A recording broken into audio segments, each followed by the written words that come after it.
இவ்வளோ கேவலமாக நடந்து பண்ணி நான் எதிர்பார்க்கவே இல்லைடா. உன்ன மாதிரி ஒருத்தனா என் தம்பின்னு சொல்கிறதுக்கே அசிங்கமாக இருக்குங்கிற அளவுக்கு சோழன் கோவப்படுறாரு. அந்தளவுக்கு மட்டமாக தான் இப்போ சோழனும் அப்படின்னு சேரன் கோவப்படுறாரு. அந்தளவுக்கு மட்டமாக தான் சோழனும் நடந்துக்கிட்டார்.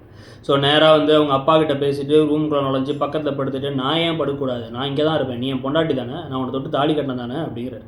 இவர் மனசில் காதல் இருக்கிற அந்த பொண்ணை வெளிப்படுத்தியிருந்தா கூட பரவாயில்ல. எதையுமே சொல்லாமல் இது ஒரு சும்மா சந்தர்ப்ப கல்யாணங்கன்னு சொல்லிட்டு ரெஜிஸ்டர் மேரேஜுங்கிறதுக்கு வந்து கையெழுத்து வேற போட வச்சு அதையுமே உங்களுக்கு தெரியாமல் ரெஜிஸ்டர் பண்ணி வாங்கினதுலேருந்து எல்லா திருட்டுத்தனங்களையும் பண்ணிவிட்டு இப்போ வந்து இவர் இப்படி பேச இவங்க அதிர்ச்சியாகி அண்ணான்னு கத்த, என்ன அவங்க அண்ணன் கூப்பிட்றேன், யாரும் வர முடியாது, யாரும் பஞ்சாயத்து பண்ணாதீங்க அப்படின்ட்டு கதவை லாக் பண்ணிட்டு இருக்கும் போதே அவரை தள்ளி விட்டுட்டு இவங்க கதவை திறந்துடுறாங்க.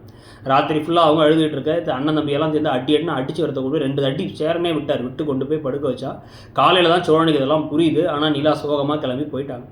சோழனை இப்போ எல்லாரும் திட்டி யாருமே சோழன்கிட்ட பேசாமல் ஒதுக்கி வைக்கிறதோட இன்றைக்கி எபிசோடு முடியுது. அவர் செஞ்ச காரியத்தை பற்றி உங்கள் கருத்து என்னங்கிறது சொல்லுங்கள். இதுக்கப்புறம் நிலா என்ன முடிவெடுப்பாங்கன்னு நினைக்கிறீங்கிறதையும் சொல்லுங்கள். தேங்க்யூ.